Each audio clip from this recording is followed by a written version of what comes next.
Welcome, Blue Believers, to another episode of the Stamford Sync, where we are syncing up with everything Chelsea FC. I'm your host, Matt, and I hope you're all doing very well today. I would like to start today's video off with a little thank you. I've been doing this for not even a week yet. We are coming up to a week now since I've decided to take the plunge and become a Chelsea content creator.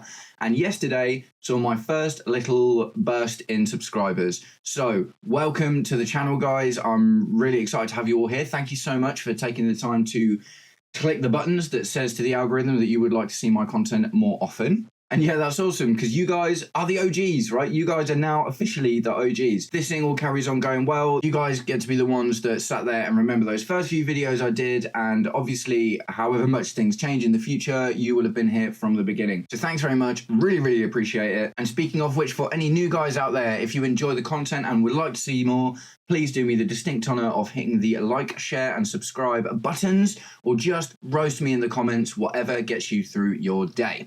So today's video, we are going to start with goalkeepers. Yesterday, the news broke that Chelsea are interested in signing AC Milan goalkeeper Mike Maignan. This was a shot in the arm for anyone that has watched Chelsea's goalkeeping situation over the last couple of years. It kind of also helped offset the slightly disappointing news that apparently Jordi Petrovic, who's had a fantastic season out on loan at Strasbourg, is going to be put on the sell list. A lot of us just assumed he'd come straight back into the team, bearing in mind the difficult time we've had with Philip Jorgensen and Rob Sanchez in the last couple of years. So the news broke yesterday that we were interested. Then slightly more news came out that we were looking to get him for 25 mil, which was like wicked. That's what we would have paid for Jadon Sancho, right? So if we take that 25 mil, we would pay for Jadon Sancho and spend it on a goalkeeper that looks a bit confident and assured. Yeah, wicked. Things are all kind of looking good. Monsieur Maignan has had some injury worries over the last couple of years, but they look to have mostly abated as he did manage 37 out of 38 Serie A games last season. He's 29 years old, which would categorically make him the most senior of the Chelsea team and an older level head to help us run the creche. But no, in all seriousness, from an optics point of view, things look good. And then I made the mistake of looking for more news this morning. As per Fabrizio Romano, the super journalist who is deeply connected to the web of football news, there seems to be an issue with the money. Things were going so well, right? I literally, again, in my video yesterday, I talked about, it's good, BlueCo look like they're putting the footballing project before the money project, so things are looking up in that respect. But Mr. Romano has today reported that 25 mil is apparently too much. 25 mil is too much because he does only have a year left on his contract. Instead of 25 mil, Chelsea want to pay like 10. So that is quite a difference, do you know what I mean? AC Milan won 25 mil. Ideally, AC Milan would like to have kept him, by the way. That's the thing as well. It's not like they're just looking to get rid. They wanted to extend his contract and keep him on board because they're happy with him as their goalkeeper. So we're coming in and we're having talks, and there's been some news to indicate that Mr. Maignan is happy to make the move. He approves of the Chelsea project. And I guess it does kind of make sense as well. A lot of the positive noise around our goalkeeping situation, which there is not much of, is around young Mike Penders. Mike Penders is a 6'7" giant and is supposedly the next Courtois regen coming from Genk in Belgium. And whilst the rumblings indicate that he is ready for Premier League football, he is only 19 years old, which is really, really young for a goalkeeper. You know, age doesn't work the same with goalkeepers as to outfield players, right? A 24-year goalkeeper is like a 19-year-old midfielder or outfield player in general. So despite there being a lot of trust and faith in Mike Penders and his ability to develop, understandably throwing him into the first team position right now maybe isn't the right thing to do. So you got to think we come in and we get someone like Mike Maignan, who's 29, which is still not old for a goalkeeper. Goalkeepers, Mark Schwarzer was 40. I mean, he wasn't exactly our first team. He played a lot of games, but, goalkeepers can essentially just go for a longer time. There's a lot less running involved. There's obviously very, very much less in the way of injuries due to the nature of the role that they play. So it makes sense for someone like Mike Maignan to come in, take the sticks for a couple of seasons, and then maybe we can give rise to a developing Mike Penders in a natural and organic manner. And then we've got a succession plan, which could, for the next decade. We're always looking for a player for the next decade, aren't we? But no, supposedly the Chelsea hierarchy think that 25 million for a 29-year-old goalkeeper who only has 1 year left on his contract is too expensive. And horrifyingly, at the end of the passage from Fabrizio Romano, it also said Chelsea are only willing to wait until Monday because they are happy with the 4 goalkeepers they already have on their books. Happy with the 4 goalkeepers we've got on our books, I swear. And do you know what? I haven't seen any noise about Sanchez, really. Do you know what I mean? Like people being in for him or, big news reports saying Chelsea will be looking to offload Sanchez. I've got the feeling that the goalkeeper coach, I'm not sure if it's it won't be a coach, will it? But, one of the guys in the technical director sphere, the guy that brought Sanchez in, I've got this feeling that he's probably still in there championing, being like, this is the guy, this is the guy, this is the guy. I just don't... Does anyone think Sanchez is going to turn into that guy? I mean, I guess it's really difficult to tell, right? Because Sanchez isn't old either. He's like 25, 26, and that isn't super old for a goalkeeper. But I guess the thing is now that the expectations have gone up. We have qualified for the Champions League. We finished top 4. Less than that next season will be regression. Obviously it's been a tough few years since BlueCo took over, but they have technically progressed, right? If 12th obviously was diabolical. 12th was an awful finish. But over the 3 years, we've gone from 12th to 6th to 4th. The minimum that we can expect now, the minimum that we can accept as fans and, even BlueCo themselves, I'm sure the minimum they will expect is another top 4 finish, and maybe a trophy, or going deep into a couple of competitions to give us a chance of silverware. That's the minimum now. We can't regress from that. We can't go back. And for the last 2 seasons, the goalkeeping situation has just been the one, anyone can see it, man. Anyone can see it. You don't need to be really well connected to football. A casual enjoyer of the game could look at Chelsea's season in isolation and point to 2 main obvious issues, right? We don't have a guy up top who's really, really, really confident in goal scoring and, that proper number 9 kind of thing. And our guy in between the sticks just doesn't look up to scratch. It's so obvious. So at this point, can we take a risk on continuing to try and develop Robert Sanchez? Now, Mike Maignan's good. I'm not, he's not a Czech or a Courtois or anything like that. He plays for France really well. AC Milan didn't qualify for Champions League this season, which is obviously one of the reasons probably why Mike Maignan is keen to look for another move anyway. Probably not going to be an Alisson or an Edison where you buy them in and they revolutionise the way that your team plays and everything really starts to build from there. But you can almost hang your hat on the fact that he's going to be better than Robert Sanchez. Robert Sanchez had apparently the best save percentage in the Prem last year, so there's some stats to say that he is doing a good job somewhere. But it's not just about the stats for goalkeepers, is it? A goalkeeper radiates energy and confidence that affects how well the rest of your team play. If the guys in the back line, who also aren't super experienced and confident in themselves, maybe with the exception of Reece James, are constantly worrying about what's going on behind them, then it makes it a lot more difficult for them to concentrate on what is going on in front of them. Now, Maresca has come in and sorted our defence out to a large extent. We're not looking like, the stinky defensive teams of the Conte and the Mourinho era, but compared to the Pochettino season, things have obviously gotten a lot better. It seems like a really easy win to get someone in the sticks to instantly improve that. So yeah, I'm a little bit disappointed with the fact that we're going to haggle over 15 mil when... 50 million is a lot of money, don't get me wrong. And I do understand he's only got a year left on his contract. We should be able to get him for cheaper. But we spent 70 mil on Mykhailo Mudryk. Do you know what I mean? It's, we've thrown all this money at players like Koulibaly and Sterling and Christopher Nkunku. It just seems crazy to me that an obvious win at the moment is maybe in jeopardy because, and we're setting this 4-day thing as well. We're trying to put pressure on AC Milan to make this sale when they obviously really don't want to. They could just keep him for another year. Do you know what I mean? It's like they could keep him for another year and just decline to sell him completely and try and get him to extend his contract. And he'll know that as well. Mike Maignan will know that and he'll be like, okay, I really need this move now or I'll probably end up just signing with AC Milan again. And there's not exactly lots and lots and lots of goalkeeper options around at the moment as well.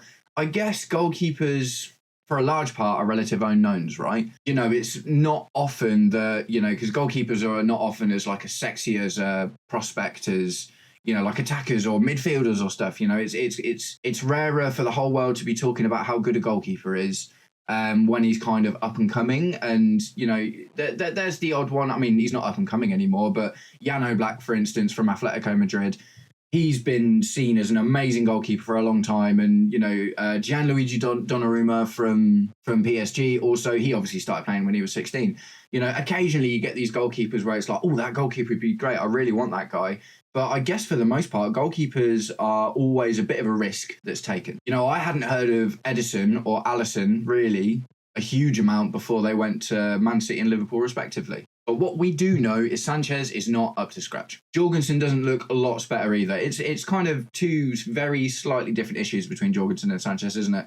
Sanchez looks capable on most of the time, but you are always worried that he's going to put the ball in the back of the net himself, basically. Do you know what I mean? He's going to actively, what was it? I think in his first season with us, he led the Premier League in errors leading to goals for goalkeepers. And that is a stat you absolutely can't have in a team that is trying to challenge for the Prem and trying to get far in the Champions League. Jorgensen, on the other hand, doesn't look that bad, but he just doesn't look that good. So I guess he doesn't look as assured as Sanchez does when Sanchez looks assured, but also there's not this kind of terrifying worry that Jorgensen's going to hoof it in the back of his own net at any point. So yeah, oh man, goalkeepers and BlueCo are stressing me out this morning. I'm not going to lie, but we move, right? We move.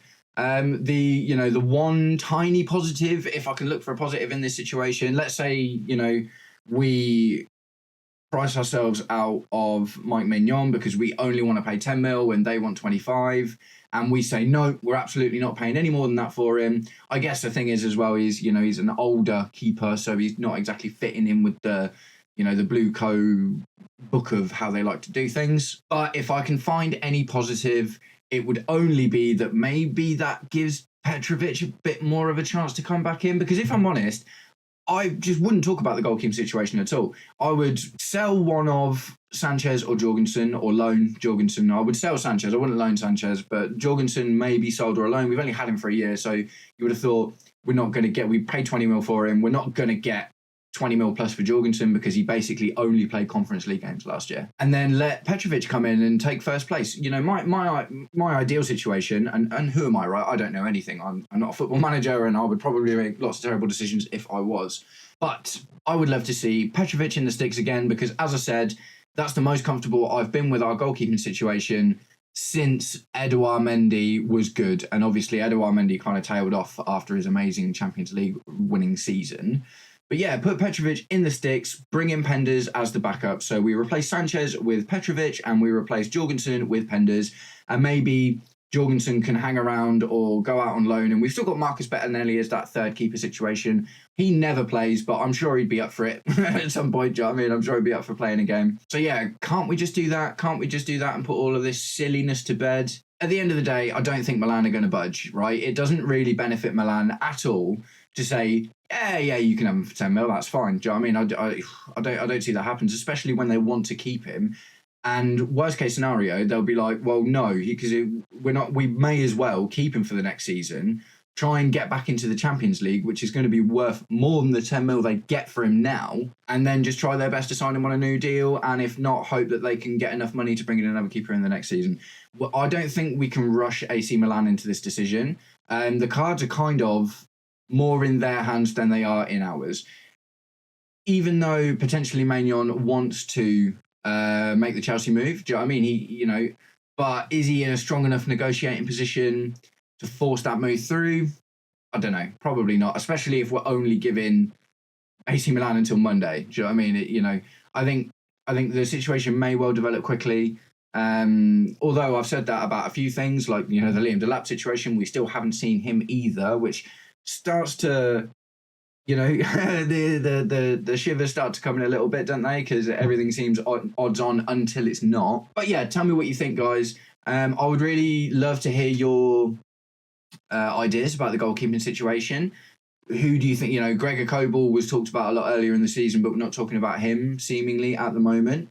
Are you guys on the same mind as me where Petrovic seems to be, everyone would be happy with Petrovic? Or are you someone who thinks Sanchez should stick around? Do you think Jorgensen should be given more of a chance? Do you think that screw it all, we'll just throw Penders in right now and see how it goes? Talk to me in the comments. Let's have a chat about it. I'd love to know what you think. And to finish off today, let's talk about something nice today, right? Let's talk about something nice to finish off the story and try and help us wipe away those goalkeeper blues. So Jadon Sancho is heading back to Man United. That's happening. Do you know what I mean? That we've paid or paying Man U the $5 million to send him back. But since all of that, Jadon Sancho's come out with some really nice words about how much he appreciates Chelsea for giving him the opportunity and how he felt like really at home here, which is great because, from his perspective, he had a really rough time at Man United. He didn't do well under Erik Ten Hag. There was a whole situation where he just didn't play for ages. Ten Hag came out and accused him of training badly, and he came out and pinned that comment on his Twitter or X account, I can't remember what it was at the time, saying, I'm a professional, I always train. And obviously he didn't appreciate being called out by the manager. When Marcus Rashford went to Aston Villa, he put that post out, didn't he, with the picture and said, freedom, so he obviously, it was a little bit sad that we're sending him back to Man United, but, he's obviously going to have suitors. And yeah, it was just nice to, see that he, there's kind of no hard feelings. It was a mutually beneficial arrangement that we had. And even though it's come to an end, there is no bitterness. The other thing that was really good I saw was, I think it was Matt Law. There was another little paragraph that I read saying that Jadon Sancho always trained really, really well and was a complete professional in his entire time at Chelsea. So supposedly Maresca throughout the season has dropped 3 people for bad training and bad attitude. And Jadon Sancho not only didn't get dropped and continued to train well, he was also a really good mentor figure for the younger guys. So it's just a nice way for things to end, isn't it? It's the relationship that ended, but it was the right thing for everyone rather than it's not a messy breakup. We're not having a messy breakup with Sancho. He appreciated his time here.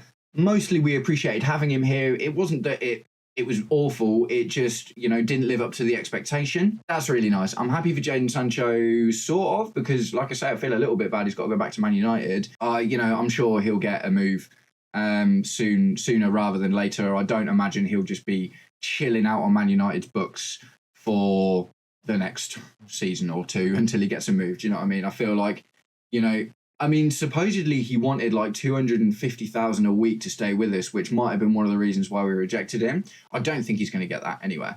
Unless he goes to Saudi. I think Saudi the only kind of clubs that would be willing to pay him that kind of money. But I don't see him going to a Dortmund or a Leverkusen and getting 250k a week. Do you know what I mean? That's almost definitely not going to happen. If he's willing to renege on his expectations a little bit, then I think he'll get a move, he'll play, he'll find a fan base that loves him and continue to be a good footballer. And that's kind of all we want for him, right? Go and be your best self, Jadon Sancho, and thanks for the time that we had you. So that's it for today's news video. Mike Maignan, yes, no, what do you think? Do we pay the 25 mil? Are BlueCo right to say, no, he's only got a year left on his contract, we're only going to pay 10 mil for him? And are we actually happy, as apparently Chelsea are, with the 4 goalkeepers that we've got in our books? I'm not so sure, but tell me what you think, guys. Have a wonderful day, and I will speak to you again soon. Peace.